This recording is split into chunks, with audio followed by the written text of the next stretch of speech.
Hello, everyone. It's time to eat, drink, and be merry with your hosts, Lisa and Nancy.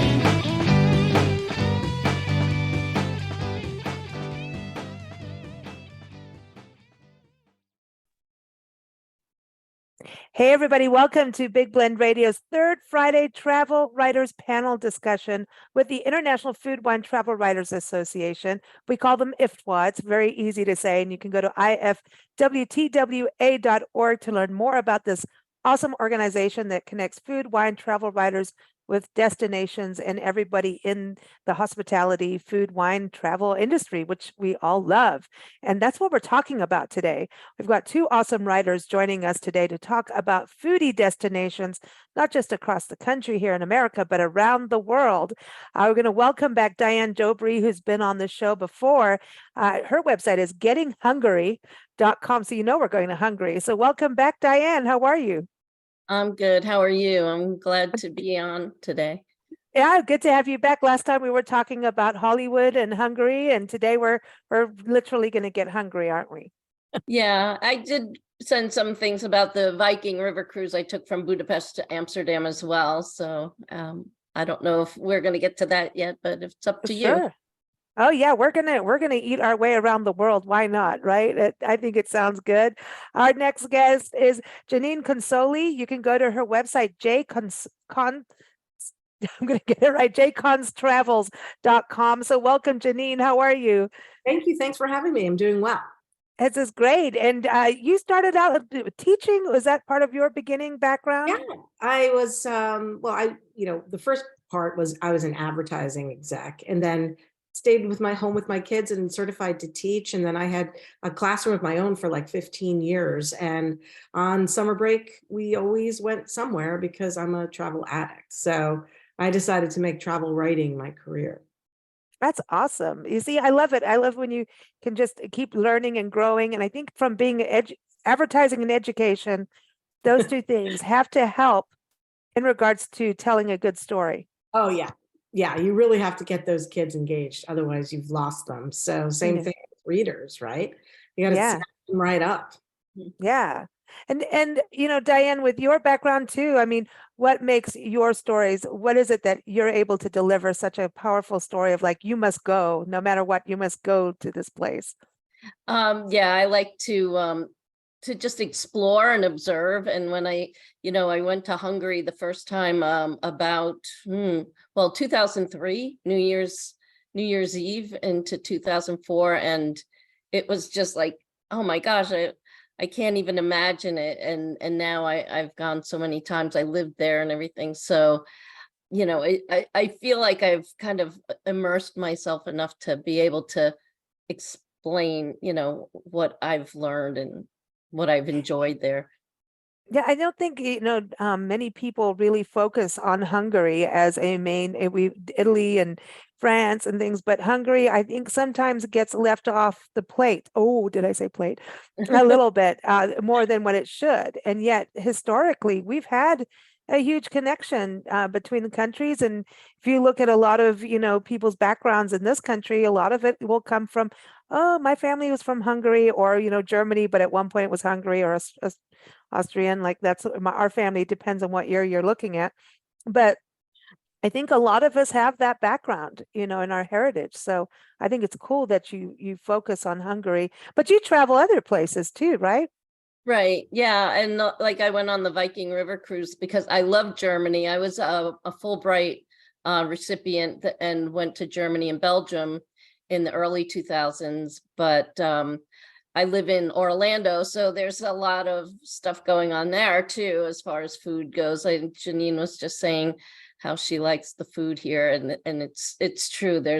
I just went to the Paris Baguette Bakery for the first time. It just opened here, and I was like, oh my God, I'm taking pictures and buying stuff. But honestly, I think a lot of people that go to Budapest, they'll either be going on a cruise and they'll say to me, what do you think I should do there? Or I just had a cousin contact me and say, what should I do in Hungary? Where's the best places to go in Budapest? And I'm going back there in June, so I'm going to see what's up since COVID. So hopefully I'll have news. Oh, that's awesome. I'm glad you're going back. You know, Jeanine, you're in Sarasota, right? And I hear that that's a good food scene too. Yeah, we have a lot of good food. I mean, especially if you're a seafood lover. Mm. And the farms are really fabulous. I go to the farmers market every Saturday. You get great organic produce. And so, therefore, in the restaurants, I mean, they're sourcing fish that's just come out of the Gulf. It's incredible. So, Mm. it's a really great foodie destination with some stunning views, too. Mm. So, you can always grab a seat and watch sunset and have a glass of wine or a cocktail. So I like the lifestyle here. It's really up my alley, really.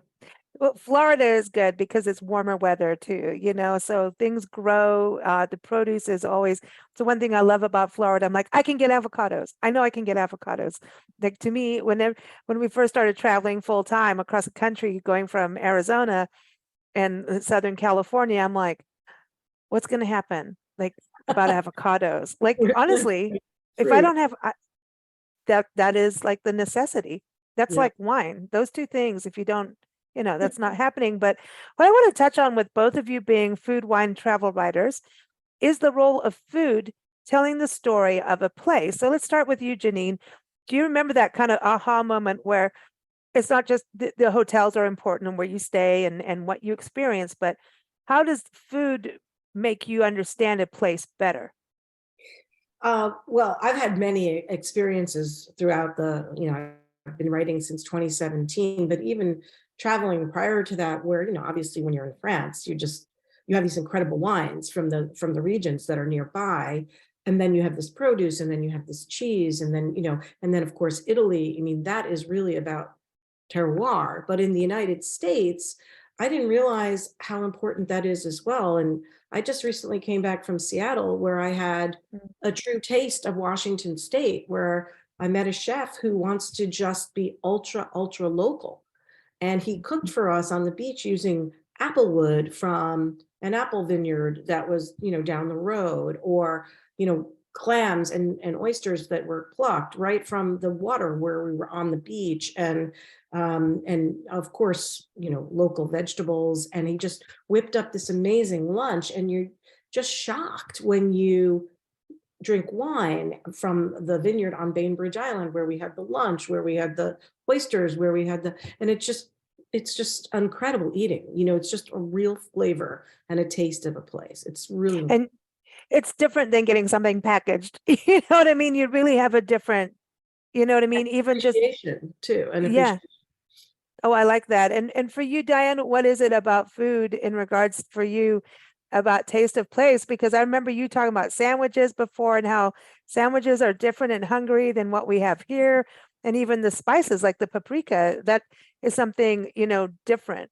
Yeah, I think two things. One is the wine in Hungary. People don't know about the wine, and when I did import Hungarian wine to the US for a while, and when I first started doing it, I was like, I wasn't big on wine, but when I tasted it, I'm like, this wine is really tasty and smooth. It was people know the sweet wines from Hungary, but there's a lot of really good reds, and the whites around Balaton Lake they're kind of like Austrian wines, but it's something that I feel like is a secret, and I wanted to write about it and sell it, because I thought people don't even know about Hungary, and this is one part of it that's really, they were at one time on par with France as a premier wine producing country in Europe before all the wars. But the other thing about Hungary is when I go there, the vegetables, it's an agricultural country. The vegetables are amazing. You go into a vegetable store and the fruits are sticky because they're freshly picked, and the tomatoes are just always taste like, in New York, I would always have a good tomato in August, and that was about the only time I could get a really good tomato. In Hungary, they're always that rich, deep tomatoey flavor, and there's just always fresh. I think you have the picture behind you is from the marketplace in Budapest. Is that right? I don't know. I think so. But, to me, that's the thing. I go to markets, wherever we are, just out of pure curiosity to see what are they growing Right. you know, and I wonder about, I mean, our country has food deserts. We have areas, and I think as writers, by showcasing the places that don't and what they're doing, it kind of encourages others communities to understand what's in their backyard, and also go beyond a restaurant too, or work with the restaurants that are trying to be as hyper local as you were talking about, Jeanine, because it helps the economy, and it boost the health of the populace as It does. well. Yeah. It also, it boosts the health of the earth because you're not draining resources, trucking things all over the place. You know, if a group of people decide they just want to get from the local purveyors, then they have to eat seasonally and they have to eat what's available. Mhm. And also the dishes that come from places like in Natchitoches, Louisiana. I just did a recording with them, and we're always going to Louisiana, but they have a meat pie, and then it's a state dish. And the meat pie it's a hand down recipe that's been changed through the years by different people, do it different ways. Some with seafood, some it's meat. They have a festival over it. And it's something everyone's proud of. It's like if you go to Natchitoches, Louisiana, you've got to have a meat pie. I'm sure there's vegetarian ones out there for vegetarians, but it's like beignets in New Orleans and, you know, boudin in Lafayette, Louisiana. So I think all these places have something, but they tell the story of the people. Do you have any stories like that you can share, Diana, about your travels where you understand like, okay, this came from somebody made this at some point? Is, you know, a lot of times it's peasant food, I think. Well, that's one of the things, one of the first things when I stayed there in the summer of 2004, and my friend picked me up and he said, we're going for a cookout at his friend Tamash's house. And I thought, what do they do for a cookout? And what they have is a cauldron over, like, it looks like the witch's cauldron with the tripod holding it up. And he was making goulash in the backyard over a fire. And then he took me through his garden and orchards, and he's just pulling stuff off of trees and plants. And, oh, here's, you know, apricots, and here's, you know, whatever. He was growing all kinds of stuff just in the backyard, made his own wine. So he served that with the goulash. And the other thing about Hungary is the breads. I mean, I remember my grandmother, whose mother was from Hungary, she said she would make 5 loaves of bread a week, and she said each loaf was about as big as 5 loaves of bread. And when you go to the bakery there, you get like a quarter of a loaf just to use for a few days because it's so fresh. And you know, everything Oh, wow. is really fresh. Even, and then another friend of mine was cooking a cookout, and he made fish soup. They call it halasle, which is like a fish with tons of paprika and this big giant fish that cooks like all afternoon, and then you eat that. So it's really interesting the way they do that. But it's not just goulash when you go to Hungary. There's a Right. lot. What's interesting with the big pot outside in South Africa, they'd have, you know, they call them a braai, which is a barbecue. And somebody would do a potjiekos, and a potjie is like a small pot, but they're really not, they're pretty big depending on the family. And it's really whatever they have goes into this pot, and somehow it's always delicious. I've seen potjiekos that was beans and, you know, weenies, you know, kind of thing, but it's not the same, you know. It's just there's this thing that they do with potjiekos, and then pop and wors. Like wors is it's like sausage, but it's a little fattier, and pop is mealie pop. It's maize, like a maize, like what you have for what do you guys call it here? It's like, oh, I think it's more Italian maybe, but it's Polenta? polenta, thank you. Yeah, it's like that, a little bit different. But every African country does their maize a little bit differently. Some Wow. you can grab by a chunk of with your hands. That's how it's eaten. And then some it's like, here's your moist pop. And then we have train smash, which is tomato and onion and peppers. And when I got to this country, which I'm from, but I didn't really grow up here, I was like addicted to salsas, and I still am, because it's the closest I have to what we call train smash, which I suppose is not nice to say. But going back to those big pots, that's why I said I think it comes from people cooking with whatever they have, and then these amazing meals become these signature dishes, you know? Well, you talking about the big pot out on the beach. I mean, that's pretty cool. Yeah, and it was not the first time I'd had a meal out on the beach. I was in Maine, and I was on a Oh, schooner. yeah. And so we pulled up in basically Rockport, Maine, which is, the lobster capital of the United States. They snagged a whole bunch of lobsters, and then they put them in a pot with water, corn, potatoes, and layered big heaps of seaweed on top, and they just boiled them up. And then we were given a whole lobster, piece of corn, a piece of potato, and you never had anything better. I mean, wow. And that's like right on the rocky coast of Maine. See, so our own country have, Fresh. yeah, it's about using that fresh part of it.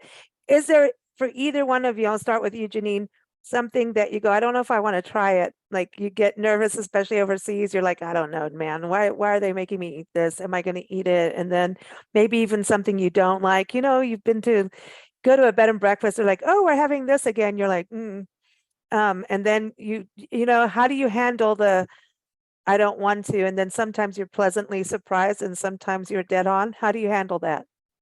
I was in Portugal, and there was again cooking on the beach. It seems to be a theme with me, but they were grilling sardines. And as a kid, I'd always thought of sardines in a can. Like I'd never Oh, been yeah. somewhere where you had a real caught sardine, and they're pretty decently sized, pretty large. And the meal was simply sardines grilled, a hunk of bread, and a fresh tomato salad. So it was tomato and onion. And I said, oh, well, I can either eat the bread and the tomato salad and forego the sardine, but why don't I just peel the skin away and eat it? And it was unbelievable. Like all you had on it was olive oil, salt, and pepper. And it was fabulous. It was fresh. It wasn't fishy. I didn't know what I was going to expect, but I ended up really enjoying it. Yeah, you have to kind of get through that's interesting because it is stuff from childhood that you go, I don't know. You know what I mean? It's like that is in South Africa, they would have sardines and condensed milk. Not for me. I'm allergic to fish. And at that point, I'm like, thank God. I'm all good with that. For you, No. Diane, has there been something that you're like, I'm not doing it? Well, I took a bunch of students from an ag business program over to Hungary, and they wanted to see not just the culinary, but the dairy and all this stuff. And the tour people took us on a tour of Budapest, and the first place we went to was kind of a meat and sausage place that had all kinds of samples, and they had blood sausage. So I had never, I've learned to like sausage more, and I had the blood sausage there. And on the Viking River cruise, I did an excursion where we went to Regensburg and we made white sausage. And so he showed us how the temperature was really important, and that I was actually I have a picture of myself with the what was it, the innards of the pig or whatever, where the sausage would go in. But it cooked in like 15 minutes and we got to eat it. It was so delicious that after that, I came home and I was buying white sausage at Trader Joe's. And then the other thing in Hungary is they eat a lot of liver. And I never would have thought I would eat liver. I just went out today and bought duck liver pate because I love it. I've just become, just a fan of wild? some of these unusual meats. I eat Marmite, Vegemite. I don't know what it's like, but I'm going to UK in June also, and It's and good. it. Well, I'll say it's good. You either love it or hate it, right? It's like guacamole. Some people don't like guacamole, and I don't understand that. Can't understand it. No. I can't. That's a staple.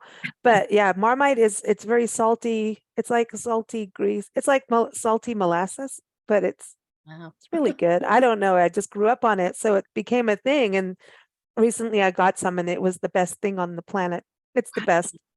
Yeah. Is there something neither of you like at all? Like there's no way no one's going to twist your hand? So I grew up eating scallops, and I know that sounds weird, but my dad always brought them home on Tuesdays because he worked near a fish market. He was a doctor. And so he would always bring them home.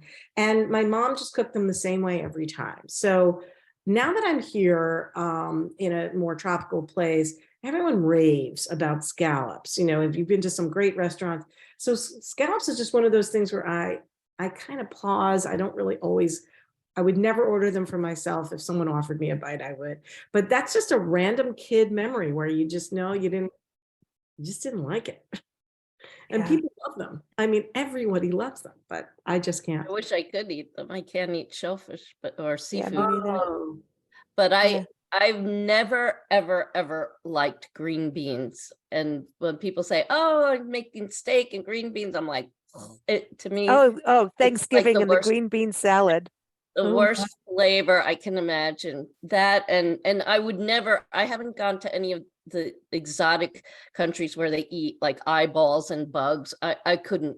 I don't see myself. I'd eat broth before I eat any of that. I've eaten bugs.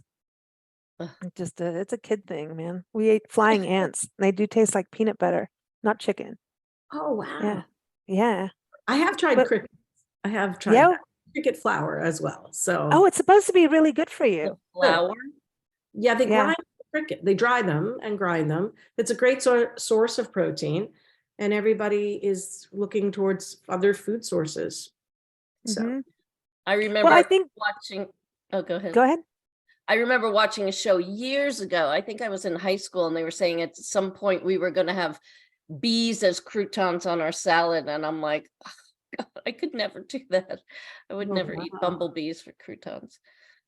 No, I could forego that. But I think it's interesting how we're looking for these other sources and instead of fixing what we have in our backyards. And I think that's what's so important about being food writers and food and travel going together because, and I include wine and distilleries and all of that good stuff, right? But Right. because it's about getting back to that local taste and having an integrity to the land and the place and the people and telling those stories. Like I was saying, a lot of these dishes come from peasant food and end up being in, served in Michelin star restaurants. It's like, oh, this is something really important.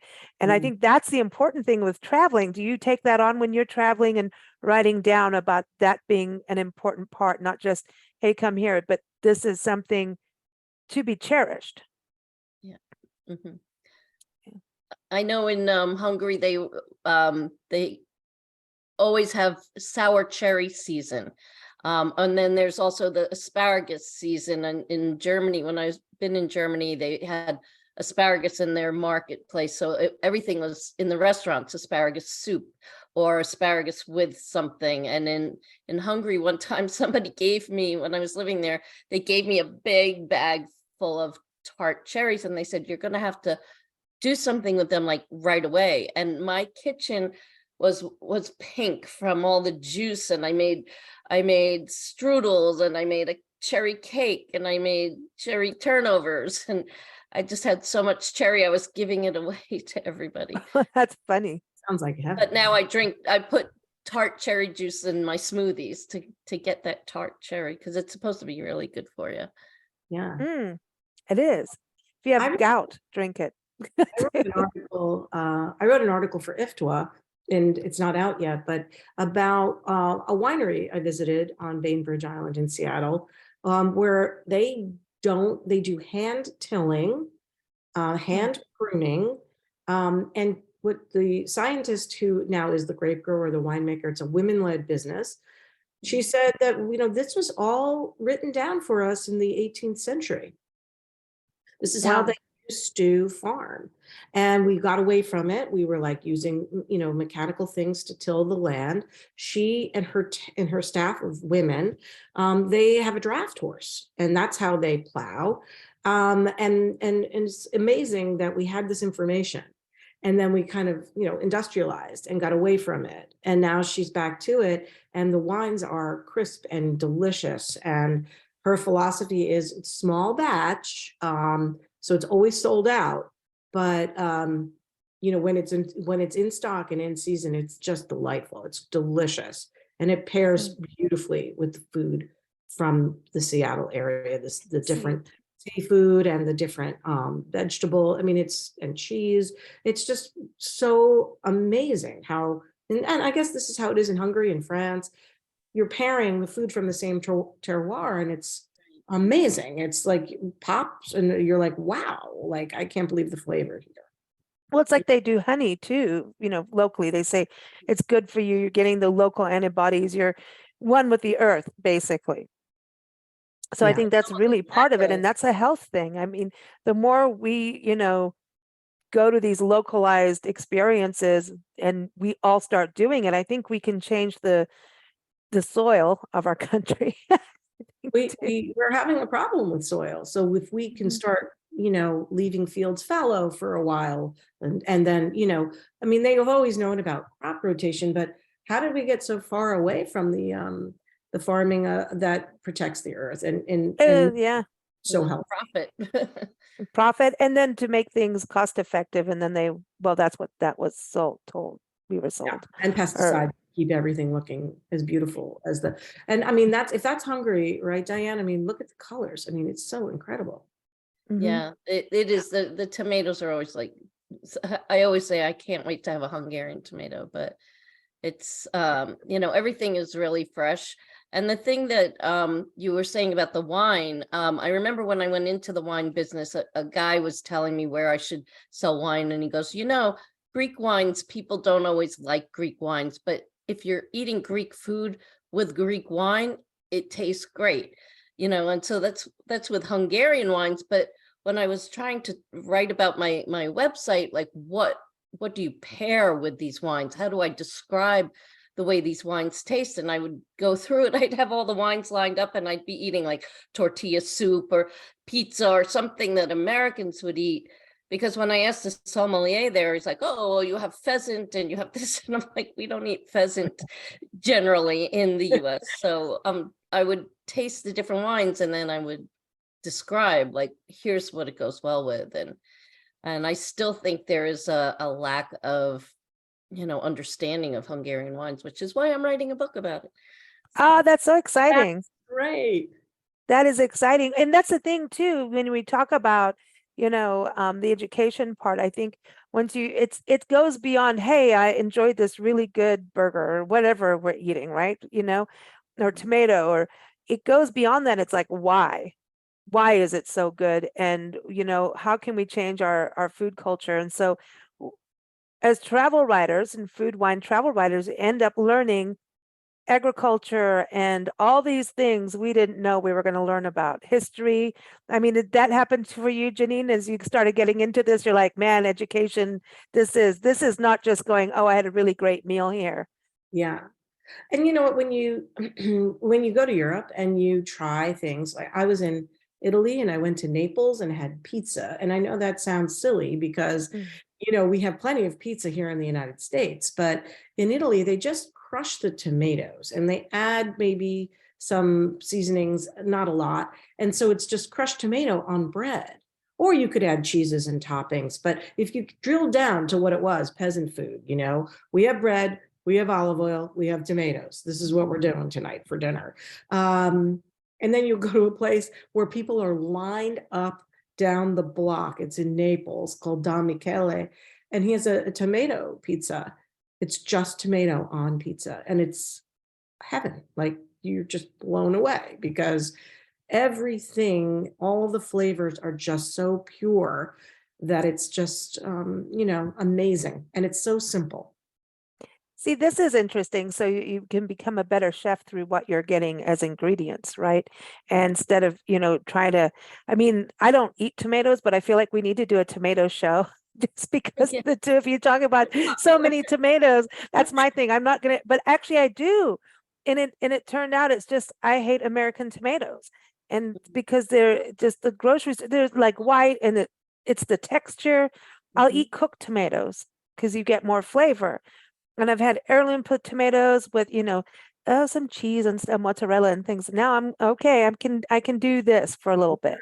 And I had to push myself to get past that stigma of tomatoes. And it really comes from overproduced tomatoes. And so what do chefs do to have to counter it? That's why chefs are the biggest, travel writers, food writers too, right? The biggest champions of changing our food culture is the chefs, because they know, how are you going to take a really bad tomato that has typically been shipped across the country for 2,000 miles, hasn't even riped on the vine. It's, that white, hard, they suck. How are you going to make it into a decent tomato? So now they're having to be a farmer too, within a pot. And when I was, my kids were little and I was a teacher, I took the kids into the garden. We had a garden at the school where I taught, and we grew strawberries. And so when the strawberries were in season, we all made our way over to the garden and we were picking strawberries. And I put one in my mouth because, they're obviously clean and we had the hose, we just washed them off. And the flavor blew me away. So I was like, something's up. The strawberries I'm paying whatever a pint for. Don't hold a candle to what's right here in this garden. I'm sure, Diane, you've noticed that too when you eat the cherries, from Hungary. Like, you have cherries at the American supermarkets, and I don't mean to be ranking on America, but there's just the farm to your hand to your mouth is like, boom, that's what it's supposed to taste like. Well, that's the thing in Hungary, is like the best place to buy it. You go, they call it the piac, it's the marketplace.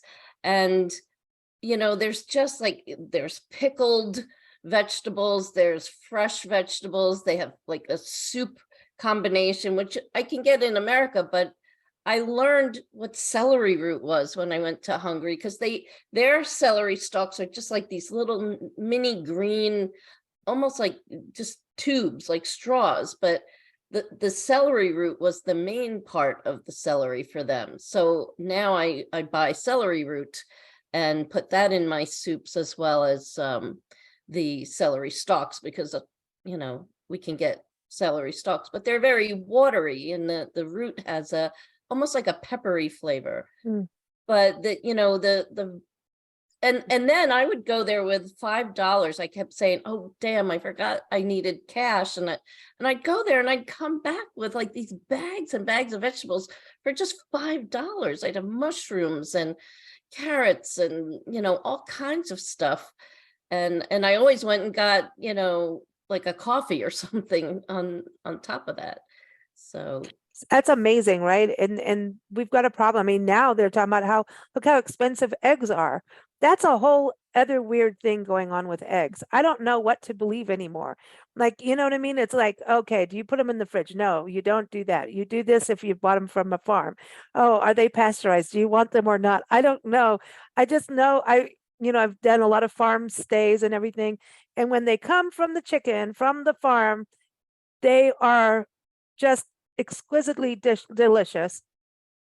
The yolks look, hey, I'm fresh, eat me. They've got a beautiful color. And then all of a sudden, like if you don't, and you go to a normal grocery store egg, you can they taste this, I don't know, it'll put me off eggs for weeks. Like I could get off of eggs for very easily when that happens, because in it's Hungary, like, you can buy single eggs.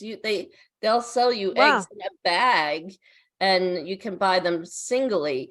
But the thing about that is they're not refrigerated. And the reason they're not refrigerated is they don't wash them. Somebody was telling me that in the US, that if you need to wash the eggs, and in the US, they have to wash them. So you have to refrigerate them. There's some kind of protective layer. We take that off. We boil them and wash them. Like we do this, we over preserve everything. In upstate New York, I used to have a farmer who would just drop eggs off to my house every, whenever I said I needed them. But she, I think, had to wash them in order to sell them Legally. Yeah, they weren't.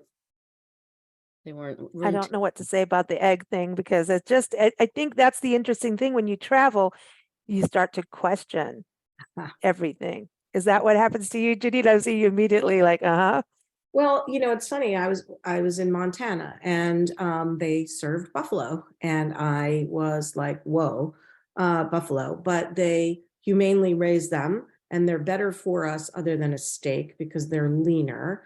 And it tasted just like beef that we know. It didn't taste gamey or anything like that. And so, when you are in a certain part of the country and that's normal for you, and I'm just talking about the United States too, you're just like, oh, they eat buffalo here. They prefer buffalo to beef. And yes, they have access to beef. It's United States.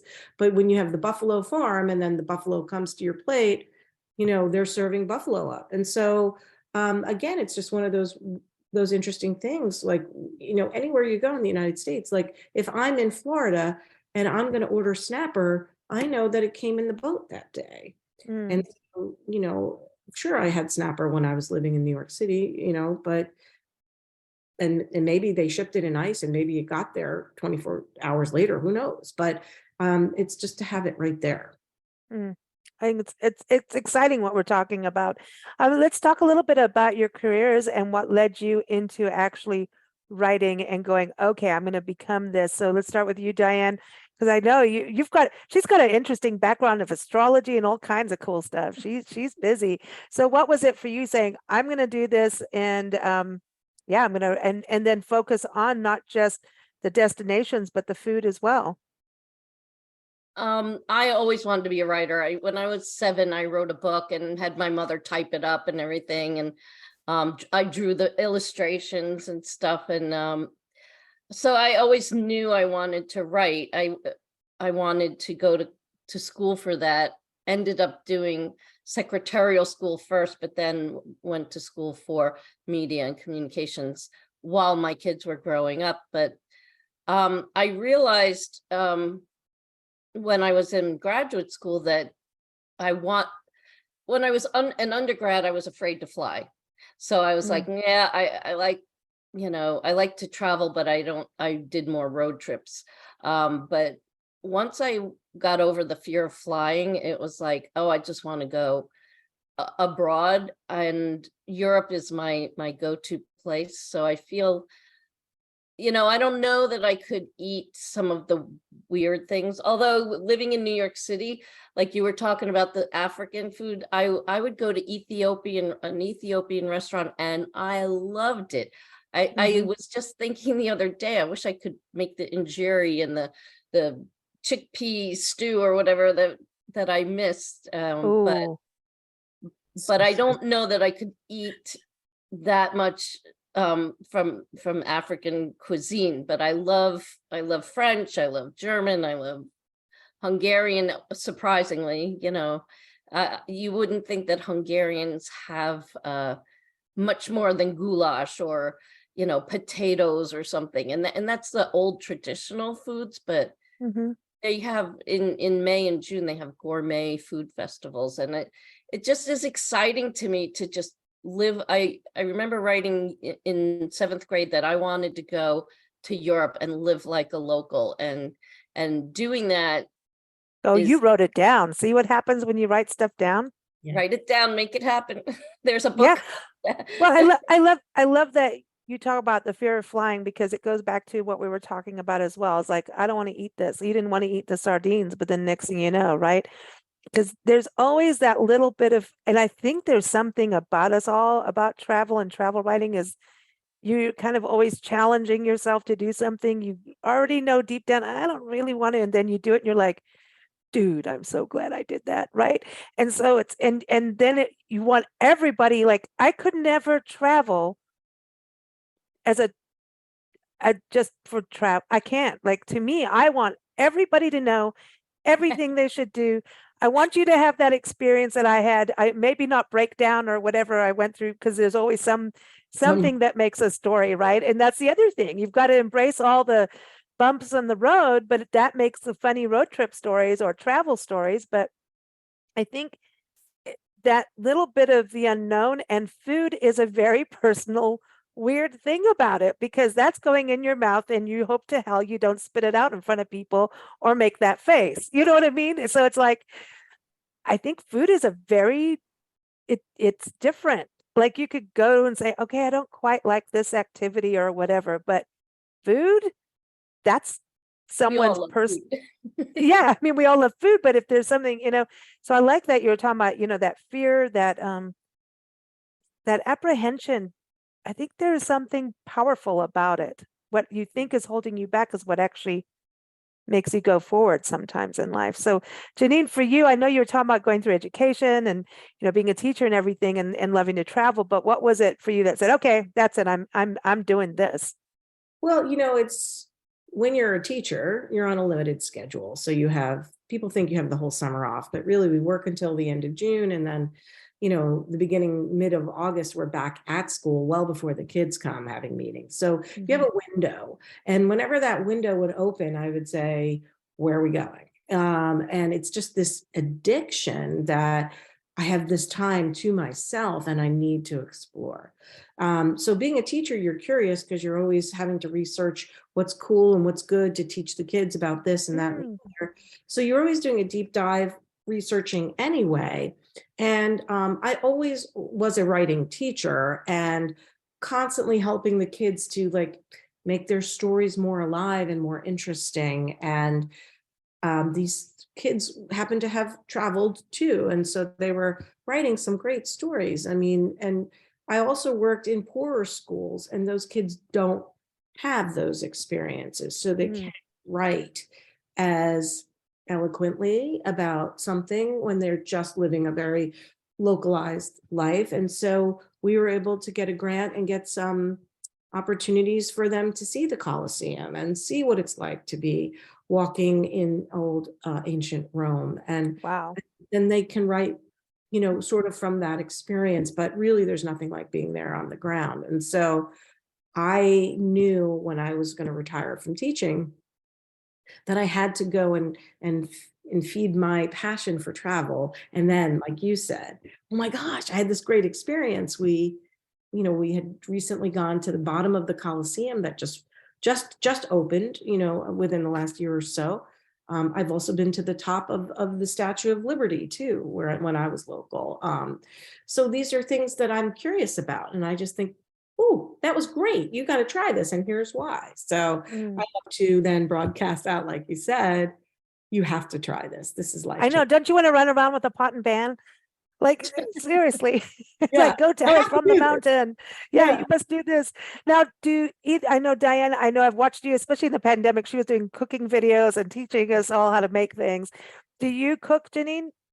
I love to cook. Yeah. Ah.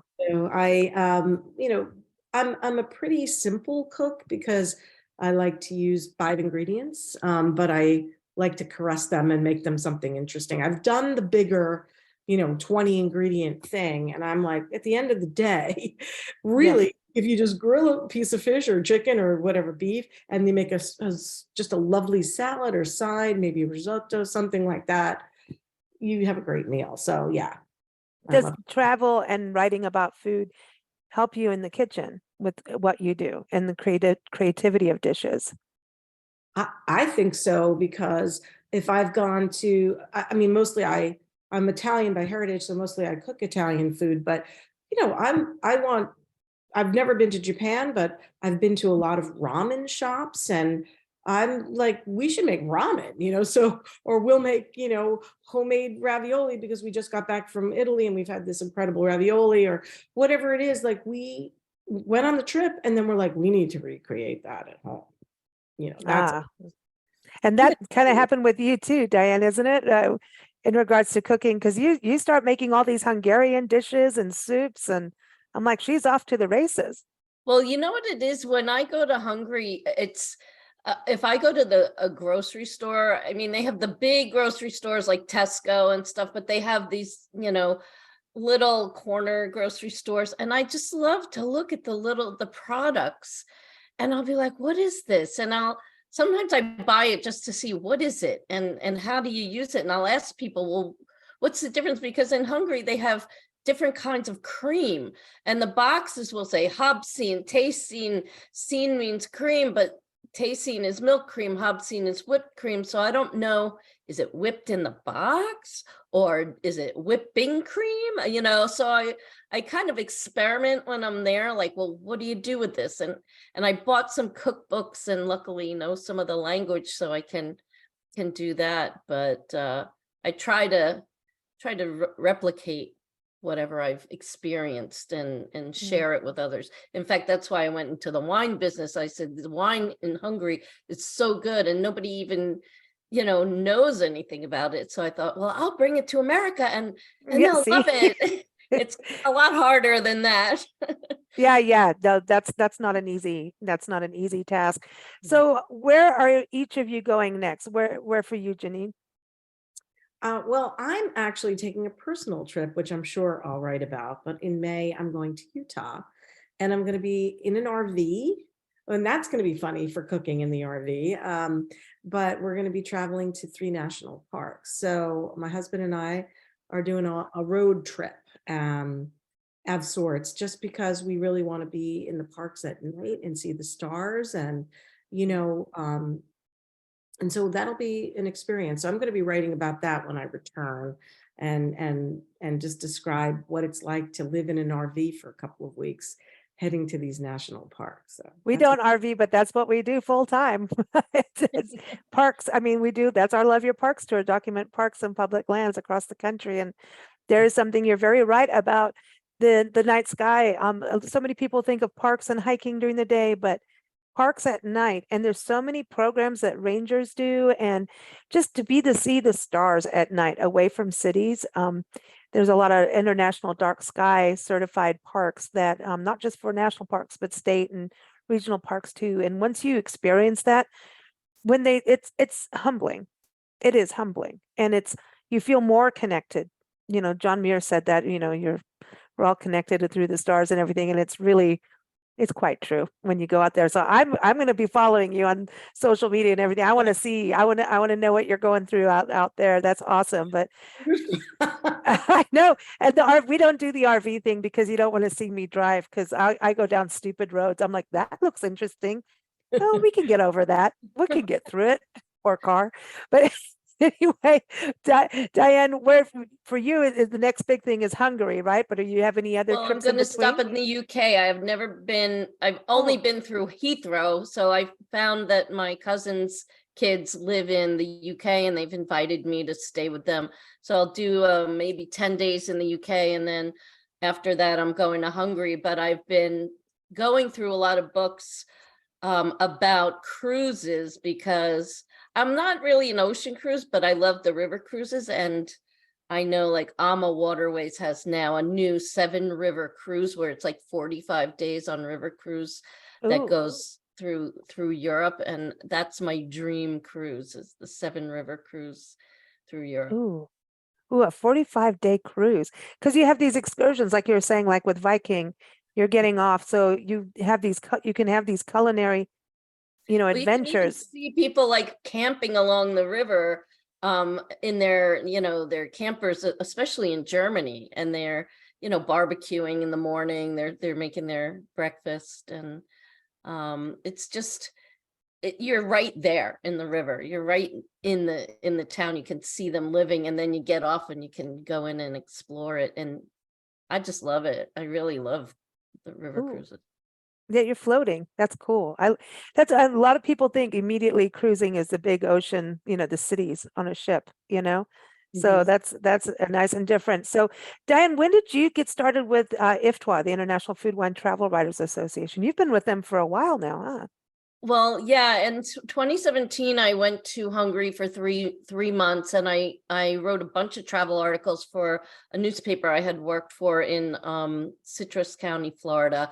And I was able to get enough of the required writing, clips for them to join, because they do want to see your clips. They want to know that you've been doing this for a couple of years.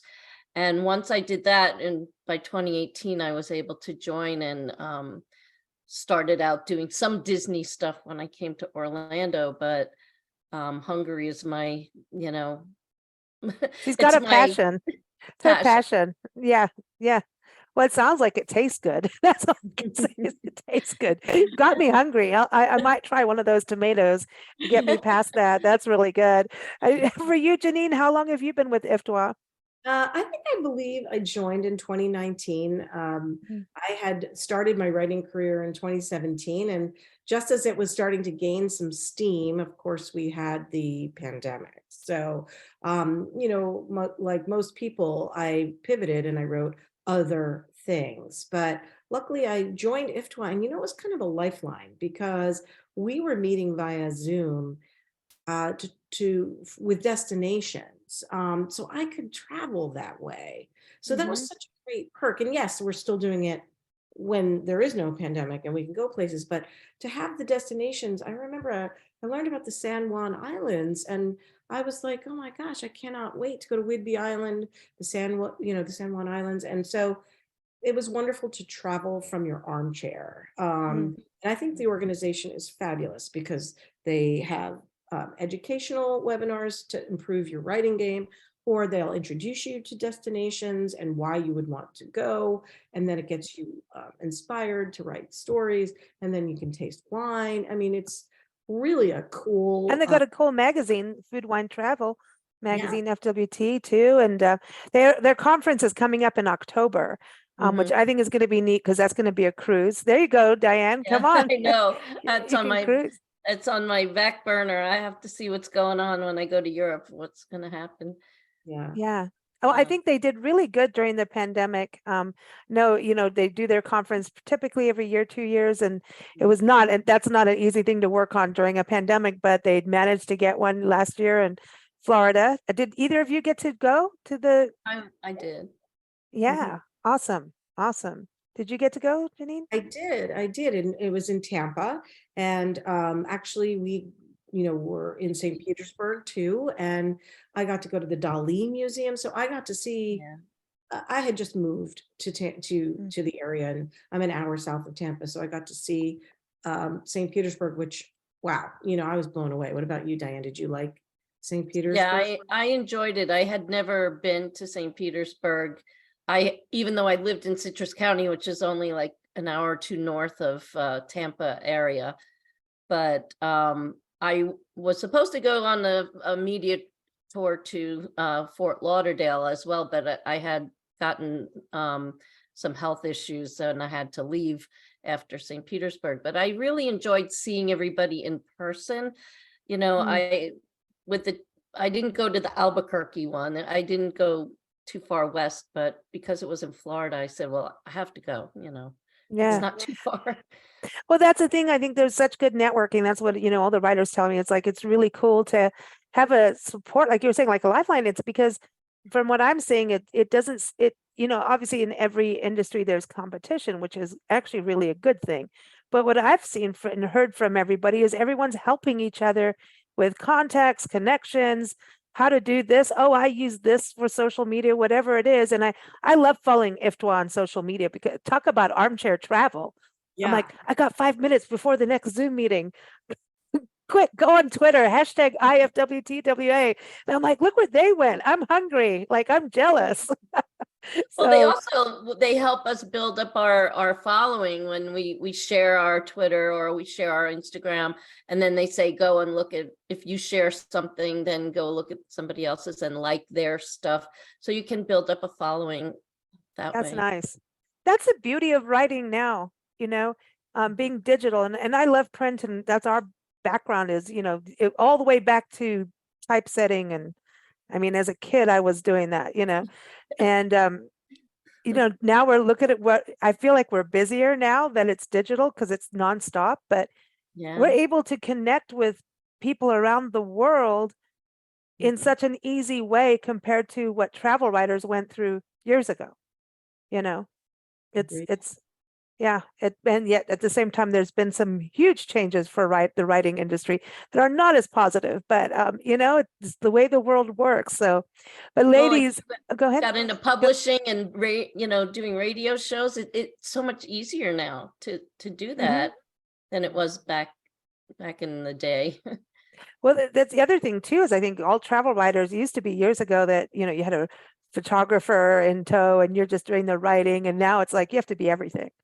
And so I think that's one of the benefits of IFWTWA and organizations like them is you have to hone all your skills. You can't just do one, right? It's like you can be main this way, but you have to all learn how to do photography and you're all good at that. And I think that's important that you have to do social media, but travel writers weren't required to do that years ago, But now we can. Yeah. Hey, we can do anything we want. I'm just saying, if we put our minds to it, right? We can even fly, right, Diane? Eventually, will be able to beam me up. That's what I I'm waiting. know, you know it's going to happen, right? Eventually, we're going to have our own little bubble cars. Mhm. That would be. I want the bubble car. I want to be able to go underwater with it too. Oh, So everyone, keep up with Diane. It is gettinghungry.com. And then Jeanine, it is jconstravels.com. So it's Jeanine Consoli. So that's how that comes about. Best social media for you, Jeanine, for people to keep up with you. Instagram, JCons Travels. Okay. And then for you, Diane? either Facebook Getting Hungry or Instagram Getting_Hungary. Okay. I am getting hungry. I can't help it. You guys haven't made anything easier here for me on that level. Also, everyone, keep up with IFWTWA. It's IFWTWA.org. And like I said, their conference is coming up in October, and it is open to non-members, also to non-member destinations. So if you're a destination marketing organization, a CVB, a winery, you name it, that's probably going to be something really cool for you, as well as writers, photographers, authors in the industry. So IFWTWA.org. Again, you do not need to be a member to be part of it. And of course, keep up with us at bigblendradio.com. We are here every third Friday with a travel panel, and it's so much fun. It's great to chat with you all. Good to see you again, Diane. Nice to meet you, Jeanine. Thank you both. Thank you. Okay, thank you. Thanks for having us. Take care.